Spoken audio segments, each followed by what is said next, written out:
आप सबको जय मसीह की। और मैं प्रभु का धन्यवाद करता हूँ कि प्रभु ने आज हमें फिर मौका दिया कि आज हम प्रभु के सामने, प्रभु के पास आए। और प्रभु को जब हम पास आते हैं तो प्रभु भी हमारे उतने नजदीक आता है।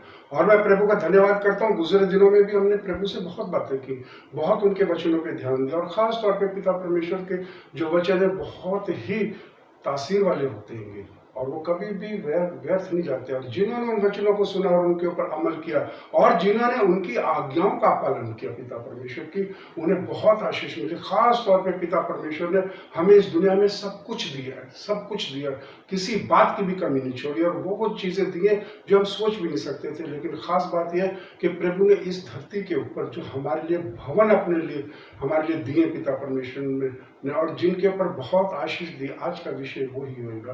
तो आइए हम सब अपने स्वरों को झुकाएं, पहले हम उससे प्रार्थना करें और फिर जो भी आज उसके वचन है, जो भी आज उसने हमसे बातें करनी है, वो अपने वचनों के द्वारा करेगा। और जो हमने उससे बातें करनी है, हम प्रार्थना के द्वारा बातें करेंगे। आइए हम अपने स्वरों को झुकाएं, आंखों को बंद करें और उससे प्रार्थना करें।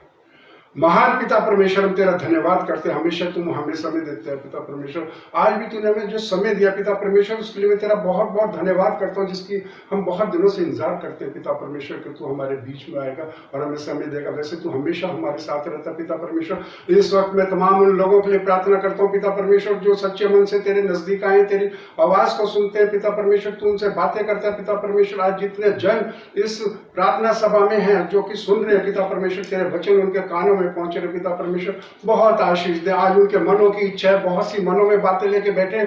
वो जानते हैं पिता परमेश्वर कि जो भी बातें हम मनों में लेके आते हैं, तू मनों को जानने वाला, जांचने वाला परमेश्वर। आज तू सबकी इच्छाओं को पूरा कर, इच्छाओं को पूरा कर पिता परमेश्वर। मैं इस पूरे संसार के लिए प्रार्थना करता हूँ पिता परमेश्वर, जो कि इस वक्त जो भी समय चल रहा है, बहुत एक दुखदायक, कष्टदायक समय चल रहा है। जगह जगह महामारी, परेशानी, बहुत कुछ है पिता परमेश्वर। कई जगह बाढ़ का से बहुत लोगों का अंत हो रहा है पिता परमेश्वर। में तेरे से विनती करता हूँ, इस संकट की घड़ी में सबकी रक्षा कर, सबकी रक्षा कर। जो बीमारी की हालत में है पिता परमेश्वर, जो महामारी की चपेट में, मैं सबके लिए प्रार्थना करता हूँ पिता परमेश्वर।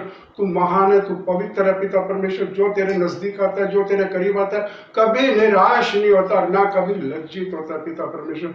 उसे आशीषें मिलती है महान पिता परमेश्वर। मैं तेरा धन्यवाद करता हूँ, तूने हमारी प्रार्थना को सुना। ये मांगता हूँ सब कुछ तेरे प्यारे बेटे हमारे प्रभु यीशु के नाम से सुनो और कबूल कर। प्रभु का धन्यवाद हो। जैसे कि प्रभु के वचनों में लिखा हुआ है, खास तौर पे प्रभु के वचन बहुत ही अनमोल है। आज की हम शुरुआत करेंगे प्रभु के वचनों से। इसमें खास बात यह है, जो अभी पढ़ेंगे बेटे, पढ़ो भजन संहिता 84 और जरा ऊंची आवाज में पढ़ना। हे सेनाओं के यहोवा, तेरे निवास क्या ही प्रिय है। हे सेनाओं के यहोवा, तेरे निवास स्थान क्या ही प्रिय हैं। तेरे जहां तू निवास करता है वो क्या ही प्रिय है। हकीकत में अगर हम संसार में देखें तो प्रभु के भवनों को देखें जहां वो निवास करता है प्रभु, वो कितने सुंदर हैं, कितने बढ़िया बने हुए, कितने अच्छे सुंदर बने हुए। आगे पढ़ो बेटे।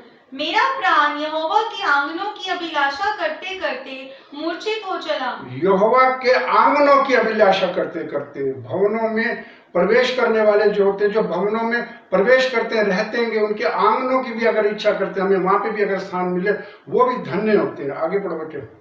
मेरा तन मन दोनों जीवते परमेश्वर को पुकार रहे। हाँ, फोर्थ। क्या ही धन्य है वे जो तेरे भवन में रहते हैं। क्या ही धन्य है वे जो तेरे भवन में रहते हैं। क्या ही धन्य है। हकीकत में वो लोग धन्य होते हैं जो उसके भवन में रहते हैं, क्योंकि परमेश्वर का जो भवन होता है एक बहुत ही पवित्र क्या होता है, बहुत ही पवित्र क्या होता है। परमेश्वर ने उस भवन को, जो भी परमेश्वर के भवन होते हैं, जब हम परमेश्वर के भवन में जाते हैं तो हमें बहुत सोच समझ के जाना चाहिए, क्योंकि यह परमेश्वर का घर है, प्रार्थना का घर है। मरकुस 11 उसमें पढ़ो 17।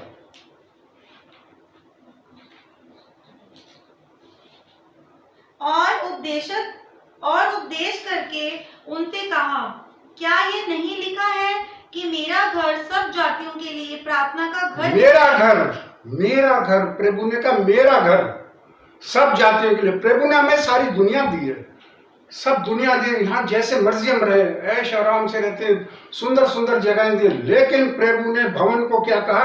मेरा घर। ये प्रभु का घर है। जब हम प्रभु के घर में जाते हैं तो हमें बहुत ध्यान से जाना चाहिए। यहां तक कि जब हम किसी वीआईपी के घर में जाते हैं, वहां के नियम अलग होते हैं। बेटे इस लाइन वर्स को फिर पढ़ो, बहुत अच्छी वर्स है।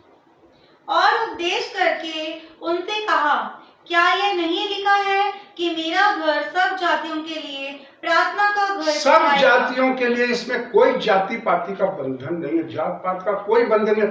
कोई भी आए प्रभु के भवन में, कोई यहाँ पे छुआछात नहीं है, कोई भी ऐसा नहीं है कि आपको निराशा मिले। किसी जात का भी प्रभु के भवन में आ सकता है, सबको इजाजत है। आगे, पर तुमने इसे डाकुओं की खो बना पर दिया। तुमने इसे डाकुओं की खो बना लिया। कई लोगों ने भवन का निरादर करते हैं, भवन का मजाक करते हैं। कई लोग डाकुओं की खो बना लिया। किसी ने बिजनेस के तौर पे उसे इस्तेमाल कर लिया। कोई कुछ कर रहा है, कोई कुछ कर रहा है। जीसस को अगर गुस्सा आया, आप बाइबल पढ़ो, पूरी बाइबल में आप पढ़ो, अगर जीसस को गुस्सा आया पूरी बाइबल में सिर्फ इस बात पे आया जहां भवन का निरादर होता है, जहां भवन का निरादर होता है वहां पे जीसस को गुस्सा आया। इसके अलावा कहीं गुस्सा नहीं आया। इसलिए भवन का हमने बहुत आदर करना है, बहुत आदर करना है। और जिस वक्त हम किसी भी जगह जाते हैं, जैसे भी हमने आपको कहा था, हर जगह के अपने अपने एक तरीके होते हैं कि हमने वहां कहाँ जाना है। जब हम अदालत में जाते हैं तो वहां के तौर तरीके और होते हैं। हमने जज के सामने जाना है, वहां हम ऐसे नहीं जाएंगे जैसे हम मार्केट में घूम रहे हैं, अपने घरों में रहते हैं। वहां के तरीके अलग होते हैं। इसी तरह भवन के भी तरीके अलग होते हैं। इसके बारे में मैं आपको बता रहा हूं, और इन चीजों पे आपने ध्यान देना। कई बार हम भवन को एक बिल्डिंग समझ लेते हैं कि बिल्डिंग है जी, प्रार्थना का घर है। नहीं, यहाँ पे प्रभु का वास है, प्रभु का घर है। उसने कहा मेरा घर है, मेरा घर है। आगे पढ़ो बेटे। यह सुनकर प्रधान याजक और शास्त्री उसके नाश करने का अवसर ढूंढने लगे। बस वो इसमें प्रभु ने अपने भवन के लिए, जीसस ने कुछ कहा उसके अगेंस्ट हो गए। आज भी अगर कोई भवन के लिए कुछ कहते तो जो उसको नहीं मानते वो कहेंगे ये गलत कह रहे, ये गलत कह रहे। नहीं, ऐसे नहीं। लेकिन सर्वोपदेशिका में क्या बताती है? सर्वोपदेशक 5th चैप्टर, जब तू परमेश्वर के भवन जब में तू जाए, परमेश्वर के भवन में जाए, जब तू परमेश्वर के भवन में, अरे भाई ये नहीं कहा तू रोज जा, लेकिन जब भी जाए तो बहुत सोच समझ के जाना।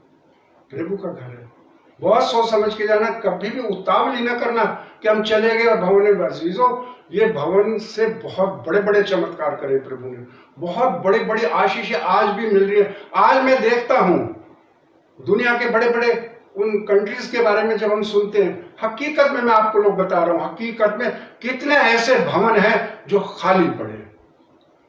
अभी मैं कुछ दिन पहले भी देख रहा था, कितने बड़े बड़े विशाल सुंदर सुंदर भवन है जहां लोग जाना नहीं पसंद करते, और जहां वो जा रहे हैं वहां जैसे भी आराधना स्तुति कर रहे हैं, वो मैं नहीं कहता, लेकिन भवनों में से लोग दूर होते जा रहे हैं। कारण क्या? हमें कौन दूर कर रहा है? और जिस तरीके से वर्शिप हो रही है आजकल, बहुत तरह से हो रही है। बहुत लोग ऐसे हैं जो उन आज्ञाओं से हटके चलते हैं।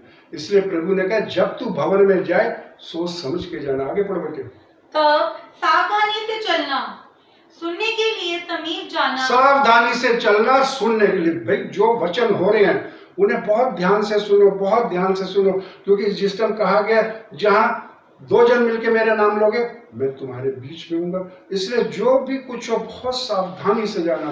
बेटे आगे पढ़ो। मूर्खों के बलिदान चढ़ाने से उत्तम है, क्योंकि वे नहीं जानते कि बुरा करते हैं। बस भवन में जाओ, सोच समझ के जाओ। और या फिर भवन में अगर नहीं तुम्हें भवन के तरीके पता तो बेशक ना जाओ, पहले सुन लो, पूछ लो, सब कुछ पूछ लो। भवन का आदर और भवन का निरादर, ये प्रभु को आदर पसंद है। अगर कोई निरादर करता है वो प्रभु को नहीं पसंद है, बिल्कुल नहीं पसंद है। इसलिए बेटे इस चीज का खास तौर पर ध्यान रखना, क्योंकि आजकल मैं देखता हूँ भवनों के अंदर बहुत जगह देखता हूँ, एक जगह नहीं कई जगह देखता हूँ कि लोग चले तो जाते हैं, सोच समझ के नहीं जाते। मैं सभी के लिए नहीं कह रहा, कुछ जनों के लिए कह रहा हूँ, कुछ जनों के लिए सोच समझ के नहीं जाते। बहुत भवन है, बहुत आदर से जाते हैं। जो प्रीचर हैं बोलते हैं बहुत ही बढ़िया बोलते हैं। वो आपको जो शिक्षा भवनों से मिलेगी, भवन से मिलेगी, बिल्कुल वो कहीं से नहीं मिलेगी। प्रभु के भवन में बहुत अच्छी अच्छी शिक्षाएं मिलेंगी, लेकिन भवन में जाने के तरीके हमारे कई दफा अगर सही हैं फिर तो प्रभु खुश होएगा। अगर हमारे तरीके सही नहीं है तो प्रभु खुश नहीं होएगा, क्योंकि जाते बहुत हैं। मत्ती 22:14। क्योंकि बुलाए हुए तो बहुत हैं परंतु चुने हुए थोड़े हैं। बुलाए हुए बहुत हैं, चुने हुए थोड़े हैं। अभी मैंने पिछले दिनों में भी आप लोगों को बताया था, चुने हुए थोड़े हैं। भाई दुनिया की आबादी बहुत है, मसीह को मानने वाले बहुत हैं, बहुत लोग मसीह को मानते हैं। मैं मसीह को मानता हूं, मैं सभी कहते हैं मैं मसीह को मानता हूं, सभी मसीह को मानते हैं। लेकिन उनसे ये पूछो कि तुम तो मसीह को मानते हो, क्या तुम उसकी आज्ञाओं को मानते हो? क्या तुम उसकी आज्ञाओं को मानते हो? अगर तुम उसकी आज्ञाओं को नहीं मानते तो तुम कैसे मसीह हो? कैसे? इसलिए भवन के अंदर जाने के लिए आप लोगों को मैं बताता हूं कि हमें किस किस तरीके से जाना चाहिए। अगर हम उस तरीके से नहीं जा रहे, उन तरीकों को हम नहीं अपना रहे, तो हकीकत में बुलाए हुए बहुत हैं, चुने हुए थोड़े। मैंने पिछले दिनों में आप लोगों को बताया था, जो चुने हुए हैं वो ही स्वर्ग पे उठाए जाएंगे। स्वर्गदूत जब जीसस के साथ आएंगे वो चुने हुए को उठा के लेके जाएंगे, चुने हुए को, सभी को नहीं, क्योंकि बुलाए बहुत है, चुने हुए थोड़े। इसलिए भवन में जाने के लिए हमें ये चीज देखनी कि हमें जब भवन में जाते हैं वो प्रभु ने पवित्र किया हुआ भवन होता है। पहला राजा 9 चैप्टर भी निकालो, उसकी 2 और 3। पहला राजा 9 चैप्टर। तब यहोवा ने जैसे गिबोन में उसको दर्शन दिया था वैसे ही दूसरी बार भी उसे दर्शन दिया। यहोवा ने उससे कहा, जो प्रार्थना गिड़गिड़ाहट के साथ तूने मुझसे की है, जो प्रार्थना गिड़गिड़ाहट के साथ तूने मुझसे की है, जो प्रार्थना, ये सुलेमान बादशाह से बातें हो रही है। जो प्रार्थना गिड़गिड़ाहट के साथ तूने मुझसे की है, आगे पढ़ो बच्चे, उसको मैंने सुना है। मैंने सुना है, सुना है मैंने। और यह जो भवन तूने बनाया है उसमें मैंने अपना नाम सदा के लिए रखकर, मैंने अपना जो भवन तूने बनाया है, हकीकत में सुलेमान बादशाह ने भवन बनाया। इच्छा थी दाऊद बादशाह की भी कि मैं भवन बनाऊं, उसकी इच्छा थी। उसने प्रभु से कहा था, मेरी इच्छा है मैं तेरा घर बनाऊं, भवन बनाऊं। लेकिन प्रभु की इच्छा वहां नहीं थी। प्रभु की इच्छा थी कि सुलेमान ही घर बनाएगा। आगे पढ़ो बेटे। उसमें मैंने अपना नाम सदा के लिए रखकर उसे पवित्र किया। उसे पवित्र किया है। यह पवित्र स्थान है, यह पवित्र जगह है, भवन पवित्र जगह है। उसे खुदा ने कहा मैंने पवित्र किया है। और अभी मैंने आप लोगों को बताया था कि सुलेमान ने ही बनाया, चाहता तो दाऊद बादशाह था कि मैं बनाऊं। इसी तरह बेटे दूसरा इतिहास आपने जो निकालो उसकी 6 वर्ष पढ़ो।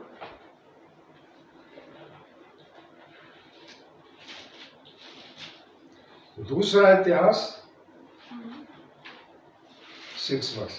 तो इसी तरह जहां प्रभु जिससे चाहता है उसी को ये कार्य सौंपता है कि वही मेरे कार्य करे। इसलिए अजीजों मैं आपको बता रहा हूं, जब भवन में जाएंगे तो हमें बहुत सोच समझ के जाना चाहिए, जैसे अभी हमने पढ़ा है। और जिस टाइम हम भवन में जाएंगे बहुत सोच समझ के जाना चाहिए। और जो भवन बनाया जाता है ये हर एक की इच्छा से नहीं बनता, जिससे प्रभु चाहता है। अभी सुलेमान से बातें करी कि मैंने उसे पवित्र किया, लेकिन अभी मैंने आप लोगों को बताया था दाऊद बादशाह की इच्छा थी कि मैं प्रभु का घर बनाऊं, प्रभु का घर बनाऊं। उसके बारे में आप पढ़े बेटे दूसरा इतिहास 6 चैप्टर। तब सुलेमान कहने लगा, यहोवा ने कहा था कि मैं घोर अंधकार में वास किए रहूंगा, परंतु मैंने तेरे लिए एक वास स्थान वरन ऐसा दृढ़ स्थान बनाया है जिसमें तू युग युग रहे। हाँ। तब राजा ने इज़राइल की पूरी सभा की ओर मुंह फेरकर उसको आशीर्वाद दिया और इज़राइल की पूरी सभा खड़ी रही। और उसने कहा, धन्य है इज़राइल का परमेश्वर यहोवा, जिसने अपने मुंह से मेरे पिता दाऊद को यह वचन दिया था, मेरे पिता दाऊद को यह वचन दिया था, और अपने हाथों से इसे पूरा किया है।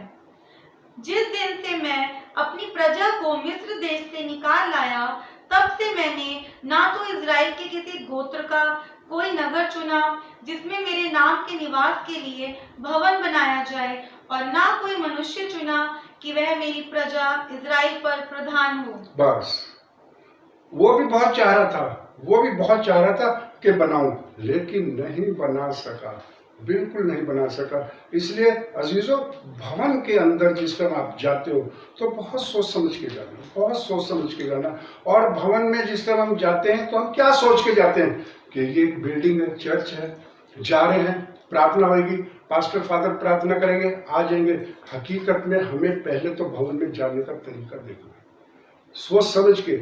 जब हम किसी वीआईपी के पास जाते हैं, अदालत में जाते हैं, वहां के तरीके और होते हैं, भवन के भी तरीके और होते हैं, जो कि पवित्र किए होते हैं, पवित्र किए होते हैं। पढ़ो बेटे, निर्गमन 3, उसमें प्रभु ने साफ शब्दों में एक बात बोली है, साफ शब्दों में एक बात बोली है, जिसका बहुत लोग नहीं इस्तेमाल करते। पढ़ो बेटे, निर्गमन 3। मूसा अपने ससुर यित्रो नामक मिद्यान के याजक की भेड़ बकरियों को चराता था, और वह उन्हें जंगल की पश्चिमी ओर होरेब नामक परमेश्वर के पर्वत के पास ले गया। और परमेश्वर के दूत ने एक कटीली झाड़ी के बीच आग की लो में उसको दर्शन दिया, और उसने दृष्टि उठाकर देखा कि झाड़ी जल रही है। उसने दृष्टि उठा के देखा कि झाड़ी जल रही है। मूसा भेड़ बकरी चरा रहा था, एक जगह झाड़ी जल रही थी, उसने दृष्टि उठा के देखा कि झाड़ी जल रही है और उसमें से आग निकल रही है, लेकिन झाड़ी भस्म नहीं हो रही, भस्म नहीं हो रही। क्यों नहीं हो रही? वहां ऐसी क्या चीज थी जो भस्म नहीं हो रही? आगे पढ़ो बेटे। पर भस्म नहीं होती। तब मूसा ने कहा, मैं उधर जाकर इस बड़े आश्चर्य को देखूंगा कि वह झाड़ी क्यों नहीं जल जाती। वो क्यों नहीं जल रही? क्या कारण है अजीजों? कहीं पे झाड़ी जल रही हो, भस्म नहीं हो रही, क्या कारण है? मूसा इस चीज को देख के दंग था। उसने कहा, मैं नजदीक जाके देखूंगा कि ये क्यों नहीं भस्म हो रही। आगे पढ़ो। जब यहोवा ने देखा कि मूसा देखने को मुड़ा चला आता है। जब यहोवा ने देखा, यहोवा कहाँ था? जब यहोवा ने मूसा को देखा कि वो देखने के लिए मुड़ा चला आता है, मुड़ के आ रहा है, देखने नजदीक आ रहा है। आगे।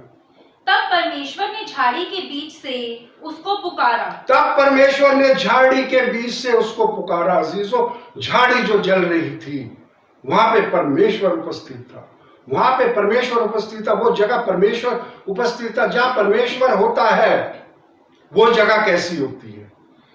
भवन के अंदर परमेश्वर होता है। हम जानते हैं, हम भवन में जा रहे हैं कि भवन में जा रहे हैं और वहां पर परमेश्वर है। सब कहते हैं परमेश्वर पवित्र है। अभी आप लोगों ने पढ़ा था कि मैंने उसे पवित्र किया। भवन पवित्र होता है हमेशा और वहां पे मौजूद होता है। और झाड़ी में भी परमेश्वर था। आगे पढ़ो। हे मूसा, हे मूसा। मूसा ने कहा, क्या आज्ञा? उसने कहा, इधर पास मत आ। इधर पास मत आ। वहां परमेश्वर था, वो जगह थी जहां परमेश्वर होता है। हम सोच लेते हैं कि आज हम भवन में जा रहे हैं, क्या हमारे अंदर ये होती है बात कि वहां परमेश्वर है? वैसे हम पढ़ते हैं, सबको किसी से पूछ लो, जहां 2 जन मिलके मेरा नाम लोगे, मैं तुम्हारे बीच में। अरे होगा, होता है। पवित्र जगह पे परमेश्वर मौजूद होता है। जहां परमेश्वर होता है जगह कभी भी अपवित्र नहीं होती, वो पवित्र होती है बिल्कुल। यहां तक कि अभी हम आगे भी देखेंगे, जहां स्वर्गदूत भी उस जगह उतरते हैं, वो जगहें भी पवित्र होती है, वो जगह भी पवित्र होती है। वहां पे बहुत आशीष मिलती है। पढ़ो बेटे आगे। और अपने पांवों से जूतियों को उतार दे। अपने पांव से जूतियों को उतार दे। पांव से जूतियों को उतार दे। भैया, जिस टाइम बेटे अजीजों, जिस टाइम आप लोग भवन में जाते हो, इस वर्ष को जरा ध्यान में रखो, क्या हमारे पांव में जूते तो नहीं है? अगर हमारे पांव में जूते हैं तो क्या हम पवित्र जगह सोच के जा रहे हैं? इस चीज पे आप लोगों ने ध्यान देना है। मैं नहीं कह रही बात, ये बाइबल में लिखी हुई है। और क्या लिखा हुआ है? क्योंकि जिस स्थान पर तू खड़ा है वह पवित्र भूमि है। जिस स्थान पे तू खड़ा है, जिस जगह तू खड़ा, वो पवित्र भूमि है। क्यों पवित्र भूमि है? वहां पे परमेश्वर मौजूद है, वहां पे परमेश्वर मौजूद है, वो जगह पवित्र है। हकीकत में अजीजों, भवन में हम चले जाते हैं, बड़े खुश होकर चले जाते हैं कि जी भवन में चले गए, भवन में चले गए। लेकिन अजीजों, इस चीज का ध्यान रखना, जरा सी गलती बहुत बड़ा नुकसान दे देती है, बहुत बड़ा नुकसान दे देती है। वो लोग क्या बुलाए हुए में से हैं कि चुने हुए से? अब हमने इन चीजों पे ध्यान देना कि हम बुलाए हुए हैं कि चुने हुए हैं। इस चीज पे हमने ध्यान देना है। अगर हम जूते पहन के भवन में एंट्री कर रहे हैं तो ये सोच के करना कि ये जगह पवित्र नहीं है। यहाँ तो सिर्फ हम सरमन सुनने आए, पादरी साहब क्या बोल रहे हैं, फादर क्या बोल रहे हैं, सिर्फ ये सुनने आए, पवित्र नहीं। लेकिन मैं आप लोगों से फिर कहता हूं, मैं देखता हूं बहुत जगह, मैं देखता हूं, मैं और कई जगह भी देखता हूं, कई और धार्मिक लोग होते हैं, अन्य जाति के होते हैं, बहुत जगह देखता हूं, वो अपने जूतों को उतार देते हैं। एक हमें जिनको कहा गया है कि जूते उतार दे, लेकिन नहीं उतारते, शान में फर्क पड़ जाएगा। हम बहुत बड़े लोग हैं, क्या करेंगे जूते उतार के? अरे पहला स्थान प्रभु को दो, उससे बड़े तो नहीं हो। पहला स्थान प्रभु को दो। यहोशू निकालो बेटे, मूसा के बाद जो मूसा का चेला था यहोशू, 13 से पढ़ो, 5वां अध्याय। तब यहोशू यरीहो के पास था, तब उसने अपनी आंखें उठाई। तब उसने अपनी आंखें उठा के उसे एक चीज दिखाई दी, एक मनुष्य की तरह कोई चीज दिखाई दी यहोशू को। आगे पढ़ो बेटे। और क्या देखा कि हाथ में नंगी तलवार लिए हुए एक पुरुष सामने खड़ा है। हाथ में नंगी तलवार लिए एक पुरुष सामने खड़ा है। उसे एक मानव की आकृति दिखाई दी, एक पुरुष सामने खड़ा, नंगी तलवार लिए खड़ा हुआ है, बिल्कुल। और वो मूसा का चेला था यहोशू, और मूसा ने उसे बहुत शिक्षाएं दी थी, और प्रभु ने उसे आशीष दी थी यहोशू को। आगे पढ़ो बेटे। और यहोशू ने उसके पास जाकर पूछा, क्या तू हमारी ओर का है या हमारे बैरियों की ओर का? क्या तू हमारी ओर का है कि हमारे बैरियों की ओर का है? क्या तू हमारी का? लेकिन खुदा ने उसे भेजा था यहोशू के पास। आगे पढ़ो बेटे। तब उसने उत्तर दिया, नहीं, वरन मैं यहोवा की सेना का प्रधान हूँ। मैं यहोवा की सेना का प्रधान हूँ। वो जो था यहोवा की सेना का, वो एक दूत था।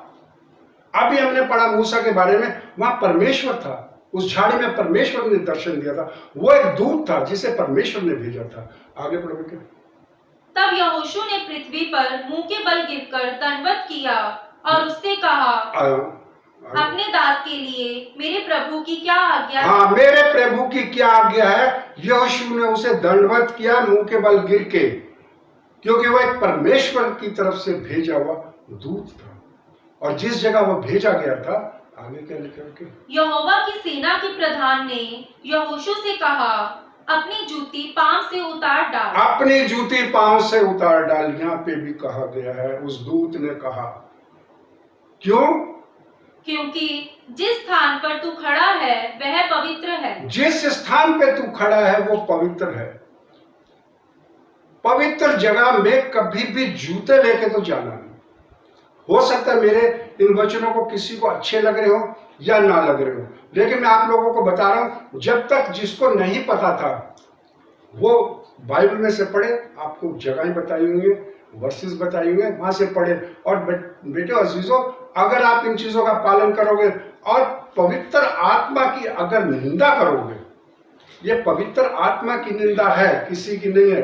बाइबल में साफ शब्दों में लिखा हुआ है, पवित्र आत्मा की निंदा कभी भी प्रभु एक्सक्यूज नहीं करता, कभी माफ नहीं करता।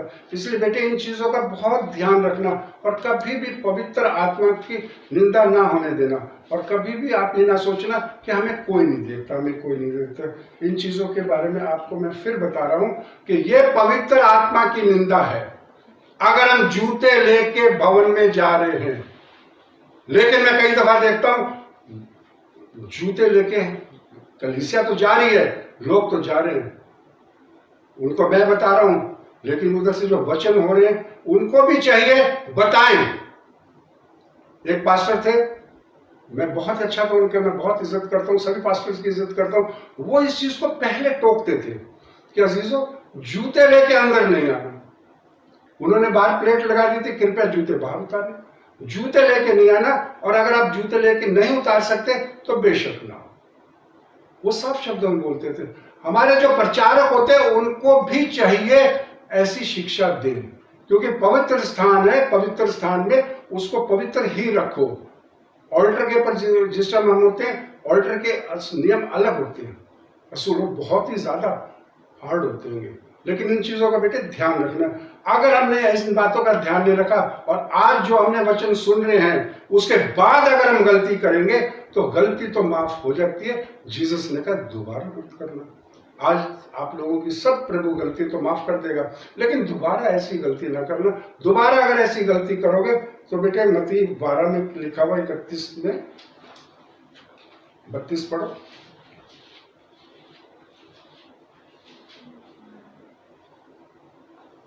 इसलिए मैं तुमसे कहता हूँ कि मनुष्य का सब प्रकार का पाप और निंदा क्षमा की जाएंगी। मनुष्य का सब प्रकार का पाप और निंदा क्षमा की जाएगी। ये एक बहुत बड़ा पाप है, ये उसकी का अपमान है। ये यहोवा ने कहा है कि जूते उतार, स्वर्गदूत ने भी कहा जूते उतार। उसके बावजूद भी अगर हम जूते नहीं उतारे क्या फर्क पड़ता है? हम 1-1.5-2 घंटे के लिए जा रहे हैं भवन में। अरे भाई भवन में जा रहे हैं, बिल्कुल पवित्र बन के जाओ। अगर नहीं पवित्र बन सकते तो क्या जरूरत है जाने की? अगर हम इस तरह करके जा रहे हैं, आदम और हव्वा ने परमेश्वर की इच्छा के विरुद्ध काम किया। उनको कहा था ये फल मत खाना, उन्होंने खाया। मना किया है मत खाना, खाया। इसलिए खुदा आप लोगों को मना कर रहा है कि मैं आपको खुद कह रहा हूं, वचन में पढ़ो, पवित्र सोच के अगर भवन में जा रहे हो तो जूते जरूर उतार देना, इसलिए उसे अपवित्र ना करना। आगे पढ़ो बेटे। परंतु पवित्र आत्मा की निंदा क्षमा ना की जाएगी। पवित्र आत्मा की निंदा क्षमा नहीं की जाएगी। अभी हमने थोड़ी देर पहले पढ़ा था, बुलाए हुए बहुत है, चुने हुए कम है।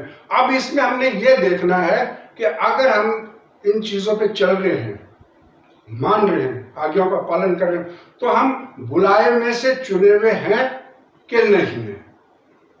अगर नहीं है तो हमें उस चीज पे आना चाहिए, आना चाहिए। इसलिए अजीजों, परमेश्वर को बहुत मान आदर देना है, बहुत मान। वो कोई मामूली चीज नहीं है, सृष्टि का रचने वाला है, जिंदगी मौत उसके हाथ में, सांस वो हमें देता है। इसलिए उसका बहुत आदर करना, बहुत आदर करना। और आगे मैं आपको बताऊंगा, प्रभु के भवन में जिस टाइम जाते हैं, प्रार्थना करते हैं, तो उसके सब तरीके अलग अलग होते हैं, क्योंकि प्रभु को अपने भवन से बहुत लगाव है, बहुत लगाव है। इसलिए हम पढ़ेंगे पहला अध्याय हग्गई बुक, उसका फर्स्ट चैप्टर 7 से पढ़ो। सेनाओं का यहोवा तुमसे यूं कहता है, सेनाओं का यहोवा तुमसे यूं कहता है, क्या कहते हैं? अपने अपने चाल चलन पर सोचो। अपने अपने चाल चलन पे सोचो, अपने अपने चाल चलन पे सोचो। वो यूं कहता है, अपने अपने चाल चलन पे सोचो। हमारा चाल चलन क्या है, हम कैसे हैं, सोचो।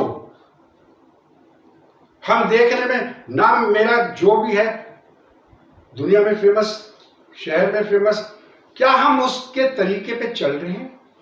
क्या हम नाम से ही मसीह हैं? उसने कहा तुम्हारे कारण मेरी निंदा होती है, तुम्हारे कारण मेरी निंदा होती है। हकीकत में कहा है, क्यों कई जगह हम देखते हैं, उससे मैं खुद देखता हूं, मैं खुद कई दफा सोचता हूं, लोग हमें कहते हैं भवन में जूते लेके कैसे जाते हैं? कई जगह, एक जगह नहीं, कई जगह ऐसे होते हैं। उन जगहों को देखो कि प्रभु उनसे खुश है कि नाराज है। बहुत जगह जहां प्रभु के भवन का निरादर होता है, प्रभु जाने के लायक भी नहीं छोड़ता कि तुम्हें नहीं आता, अब तुम जाओगे नहीं। और कितना ज्यादा विनाश कर देता है प्रभु, कितना ज्यादा विनाश कर देता है प्रभु। पढ़ो बेटे। पहाड़ पर चढ़ जाओ, पहाड़ पे चढ़ जाओ, उस नबी को बोला पहाड़ पे चढ़ जाओ। हाँ। और लकड़ी ले आओ और इस भवन को बनाओ। इस भवन को बनाओ। इससे पहले की 2 वर्ष पढ़ो, इसी चैप्टर की। तुमने बहुत बोया परंतु थोड़ा काटा। तुमने बहुत बोया थोड़ा काटा। क्यों? क्या कारण है? क्योंकि ये भवन का टॉपिक चल रहा है, हम भवन का निरादर कर रहे हैं, भवन के ऊपर हम नहीं देख रहे, जो बोल रहे हैं सुन लेते हैं, उसके बाद हमें यही नहीं पता प्रीचर ने संडे को क्या बोला था। हमारा ध्यान कहाँ होता है, कहाँ होता है? हमारा ध्यान भटक जाता है। कई दफा देखते हैं भवन के अंदर, बहुत संजीदगी से जाना चाहिए। पढ़ो बेटे, पढ़ते हो। तुम खाते हो परंतु पेट नहीं भरता। खाते हो पेट, बरकत नहीं। उन परिवारों में से बरकत चली जाती है जो भवन का निरादर करते हैं। मैं आज कह रहा हूं आप लोगों को, उन बच्चों के ऊपर से आशीष हट जाती है, उनके फ्यूचर में दिक्कत आती है जो भवन का निरादर करते हैं। प्रभु का भवन का निरादर कभी नहीं करना। अजीजों, बदल दो ये सब रीति, और ये देख लो कि लोग किस तरीके से, और अन्य जातियों को देख लो, मैं देखता हूं भवन में जूते लेके नहीं जाते, और कई जगह जो जाते हैं उनको सख्ती से मना करा जाता है। आगे पढ़ो बेटे। तुम पीते हो परंतु प्यास नहीं बुझती। तुम पीते हो प्यास नहीं बुझती। अरे परेशान रहते हो, कहते बहुत अच्छी सैलरी है, जाता कहाँ है पैसा, इतना हम कमाते हैं, हम दोनों मिलके बहुत कमाते हैं, जाता कहाँ है, बीमार इधर उधर कहाँ कहाँ नहीं निकल जाता। इसलिए अजीजों इस चीज का ध्यान रखना। यहाँ पे भी प्रभु एक बात बोल रहे, क्या बोल रहे? तुम कपड़े पहनते हो परंतु गर्माते नहीं। हाँ। और जो मजदूरी कमाता है, जो मजदूरी तुम कमाते हो, जो तुम मेहनत से कमाते हो, बिल्कुल उस पे आशीष और बरकत प्रभु की खत्म हो जाती है। हमारे घर से बरकत निकल जाती है, क्योंकि हम उसके वचनों पे नहीं चल रहे, उसके वचनों का पालन नहीं कर रहे, हम सिर्फ दिखावा कर रहे हैं। मैं कई दफा देखता हूं भवन के अंदर पास्टर फादर sermon देते होते हैं, बहुत लोगों का ध्यान इधर उधर और आजकल तो बहुत ही ये मोबाइल वाली चीज, वहां पहले लिखा था स्विच ऑफ कर दो, लेकिन फिर भी कईयों का ध्यान मोबाइल पे लगा रहता है। अरे नहीं बेटे, ये भवन में अगर इस तरह की हरकत करोगे तो ये पवित्र आत्मा की निंदा है। उस वक्त कई दफा वचन चल रहे हैं, हंस रहे हैं, देख रहे हैं। अरे बेटे इस चीज को तुम ध्यान में रखो, प्रभु के भवन में बहुत संजीदगी से जाओ, आशीषें खत्म हो जाएगी, बरकतों की बारिश होगी अगर आप उसका आदर करोगे। मैं देखता हूँ बहुत भवनों में बहुत ही ज्यादा अच्छी अच्छी चीजें देखते हैं। एक भवन की बात है कि मैं आप लोगों को बताता हूँ कि उस भवन के अंदर एक परिवार था, गरीब परिवार था, छोटा परिवार था। उन्हें भवन से बेहद लगाव था, बेहद लगाव था भवन से।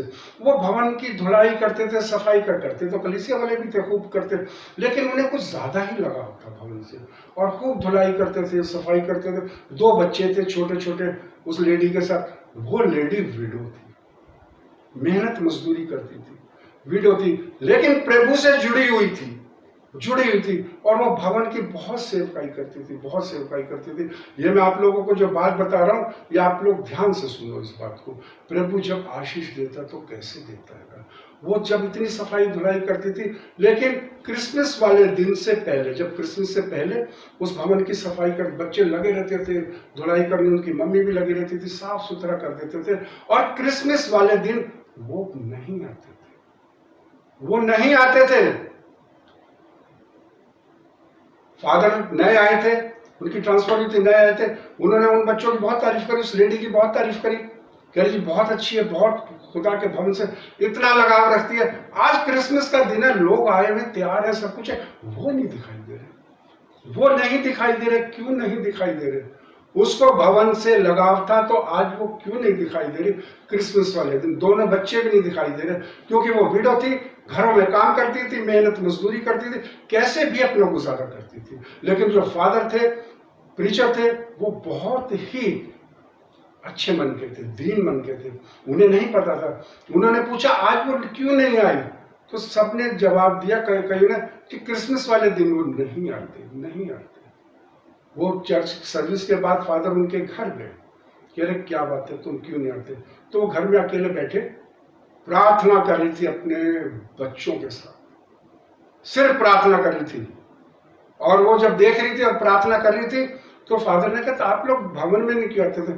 उसने एक बात बोली कि आज भवन के अंदर सारे लोग आए, बहुत अच्छे अच्छे लिबास पहन के आए हैं, इन बच्चों को नहीं पता हमारे पास पैसे नहीं है,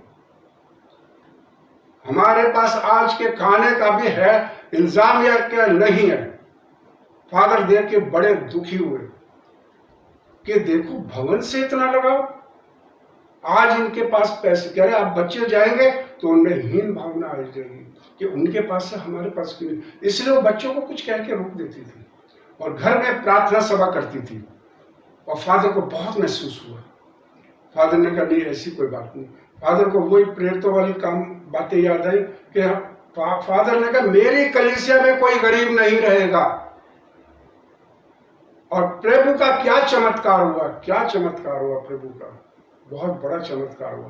प्रभु ने कईयों के मन में वो बात डाली कि ऐसा क्रिसमस मना रहे हो जहां एक मसीह नहीं आ पा रहा, उसके पास खाने को भी नहीं, लेकिन भवन की तरफ उसका बहुत ध्यान था। प्रभु ने उसके लिए रास्ते खोल दिए। और एक उसने एक छोटी सी लॉटरी डाली हुई थी, अब आपको मैं एक बात बताऊं, मेन बात तो ये थी, उसने एक लाठी डाल के भूल गई थी, वो छोटी सी लाठी डाली थी और उस लॉटरी का ड्राव भी उसी दिन था, उस लॉटरी का ड्राव भी उसी दिन था। उस दिन प्रभु ने उन पे चमत्कार कर दिया, प्रभु ने उन पे चमत्कार कर दिया कि तुमने मेरे भवन की सेवा की, मेरे भवन की तरफ तुमने ध्यान दिया, सब कुछ करा, गरीबी के कारण तुम नहीं आ रहे, कोई बात, मैं तुम्हारी गरीबी दूर कर दूंगा, मैं तुम्हारी गरीबी दूर। उनकी गरीबी धो दी।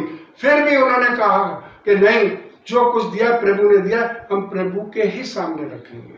और प्रभु ने उनके दिन बदल दिए, बहुत अच्छा समय लेके आया, क्योंकि जो भवन से जुड़ेंगे प्रभु कभी उन्हें निराश नहीं करेगा, जो भवन का निरादर करेंगे प्रभु उनसे कभी खुश नहीं होगा ना। प्रभु इन शारीरिक बातों से खुश होता है, भवन में चले जाते हैं, दिखावा करते हैं शारीरिक सब तरीके से, नहीं, भवन में जाओ, बहुत संजीदगी से जाओ, बहुत संजीदगी से जाओ। और मैं आप लोगों को फिर बता रहा हूँ, पहला कुरिन्थियों 11वां अध्याय,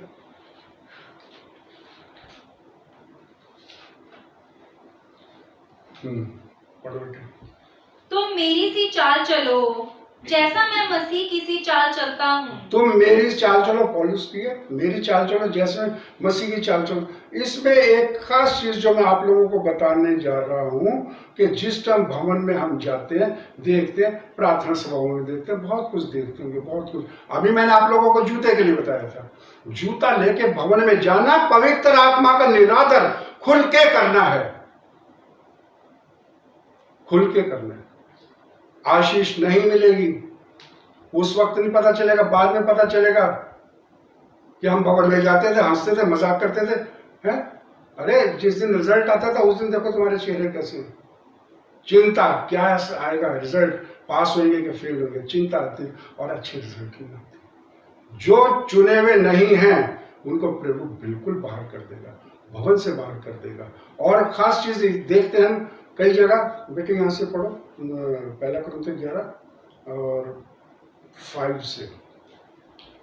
परंतु जो स्त्री उघाड़े से प्रार्थना या भविष्यवाणी करती है, वह अपने सिर का अपमान करती है। वो अपने सिर का, परमेश्वर के भवन में जाते हैं, सिर नंगे होते हैं, सिर नंगे होते हैं।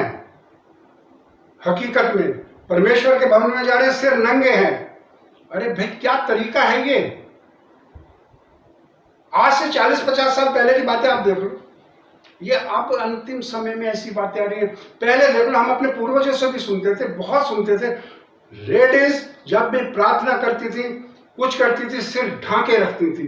अरे कुछ देर के लिए भी तुम सिर को ढांक लोगे, तुम्हारी शान में फर्क पड़ जाएगा, तुम्हारी ब्यूटी में कोई फर्क पड़ जाएगा कि हमने सिर ढांक लिया, कैसे लग रहा है। अरे तुम किसको दिखा रहे हो, बालों को ढांक लो, ना कि बालों को आगे बिखेर लो।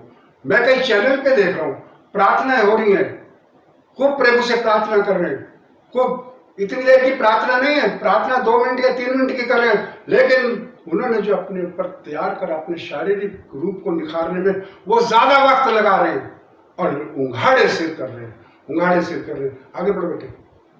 क्योंकि वह मुंडी होने के बराबर है, वो मुंडी होने के बराबर है, बिल्कुल बिल्कुल। वो अपमान कर रही है, अपमान करती है, अपने सिर का अपमान करती है, प्रभु का अपमान करती है। हकीकत में इस तरह हमें नहीं करना चाहिए। और जहां जहां प्रार्थनाएं होती है, सब कुछ होती है, तो उनके बारे में लिखा हुआ है। इसी चैप्टर को 13वें वर्ष को पढ़ो। तुम आप ही विचार करो, तुम आप ही विचार करो, आप ही विचार करो तुम लोग।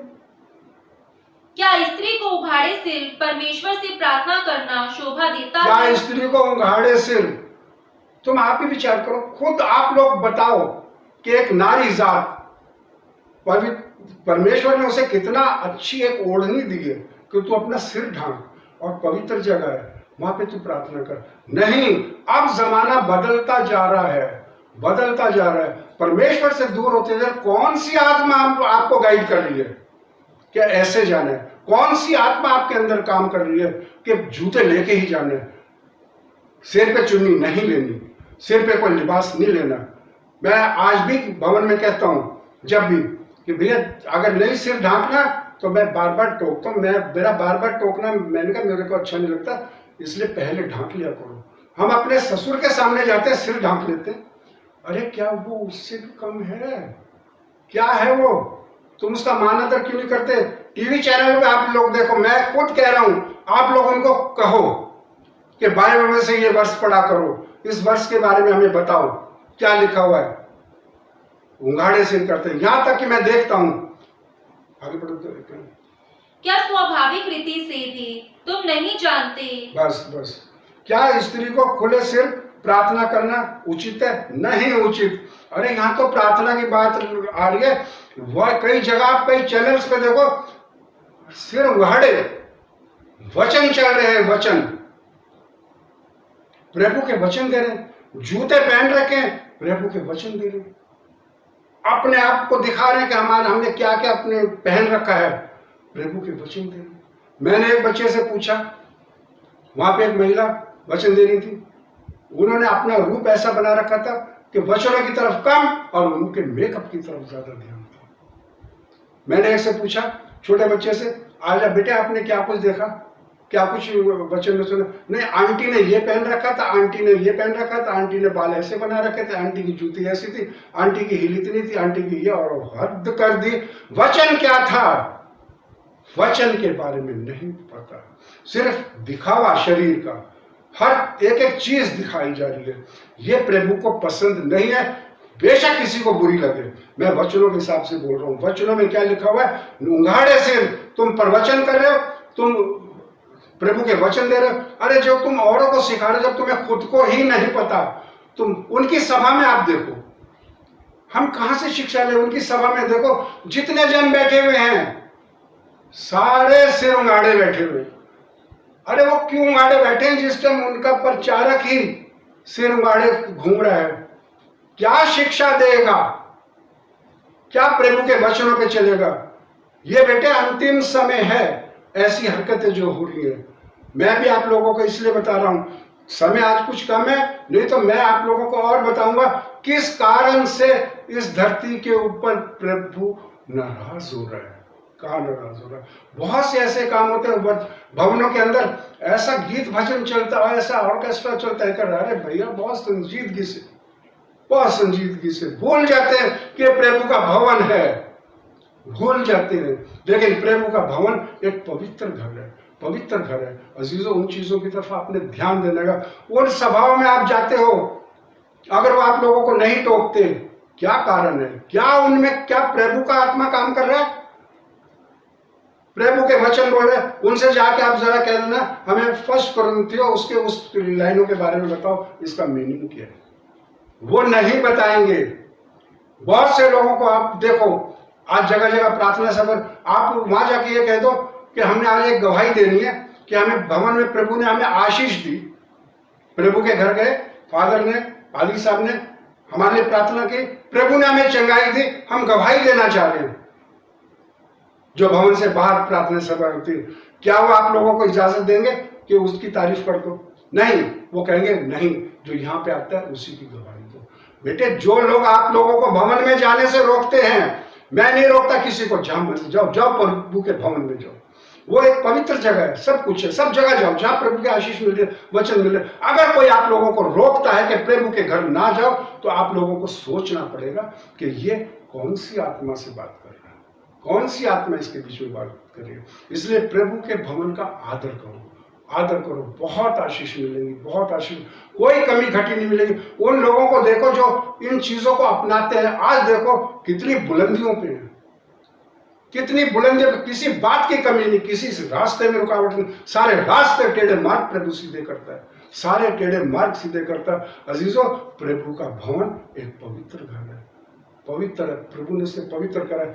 और सुलेमान से कहा था, सुलेमान ने कहा था मैं भवन बना रहा हूं, प्रभु ने आशीष दी थी, लेकिन सुलेमान ने कहा मेरे से एक वाचा बांध, एक प्रॉमिस कर मेरे से कि जो इस भवन में आके प्रार्थना करेगा तू उसकी सुनेगा। प्रभु ने प्रॉमिस किया था कि जो कोई आके किसी भी तरह से प्रार्थना करेगा मैं उसकी सुनूंगा।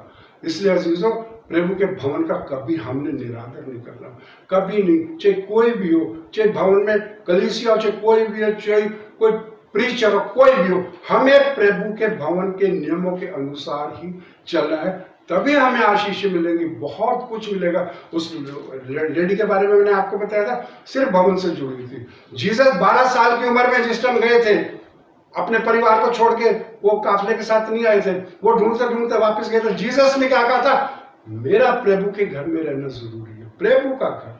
तब भी उन्होंने कहा था, हकीकत में पिता परमेश्वर का घर बहुत ही पाक पवित्र है। जिसने वहां जाके संजीदगी दिखाई, उसे कभी कोई कमी नहीं आई, और जिसने निरादर किया, वो चुने हुए में से अलग कर दिया गया। इसलिए बाइबल में लिखा हुआ है, बुलाए हुए बहुत है, चुने हुए कम है। प्रभु आप सबको बहुत आशीष दे, बहुत आशीष दे। प्रभु का धन्यवाद हो। प्रभु का वचन दूर दूर तक पहुंच रहा है, आप इन्हें पहुंचाओ। जहां आप कुछ कमी देखते हो, बाइबल के से हट के कोई बातें हो रही, आप उन्हें कहो कि भाई बाइबल में ये लिखा हुआ है, आप क्यों नहीं बोल रहे, आप क्यों नहीं हमें बता रहे कि सिर ढांक के आना चाहिए। अरे क्या बताएंगे जो खुद ही नहीं ढांक रहे? क्या कहेंगे आप लोगों को जूते लेके ना आना? खुद भी नहीं कर रहे। तू जो औरों को सिखाता है, क्या खुद उन पे चलता है? मैंने आप लोगों को पिछले दिनों भी बताया था, हमें पहले खुद करना है, फिर हम दूसरों को सिखाएंगे। अगर नहीं सिखाएंगे, हम कितनों की जिंदगी को बर्बाद कर देंगे, समय खत्म कर देंगे। प्रभु का बहुत बहुत धन्यवाद। प्रभु आप सबको बहुत आशीष दे। जो भी आज का प्रभु का वचन है, आपको इसे सब्सक्राइब करें और दूर दूर तक पहुंचे। यह आपका फर्ज बनता है, आप भी प्रभु के कार्यों में शामिल हों। ये प्रभु के कार्य में आप शामिल होंगे, लोगों को समझाएंगे, प्रभु खुश होएगा। जिस तरीके से प्रभु ने कहा था कि मेरे भवन को सुंदर बनाओ, जिससे मैं प्रसन्न होऊंगा, आप लोग इन वचनों को दूर दूर तक पहुंचाओगे, प्रभु आपसे प्रसन्न होगा। प्रभु का बहुत बहुत धन्यवाद। प्रभु आप सबको आशीष दे। जय मसीह।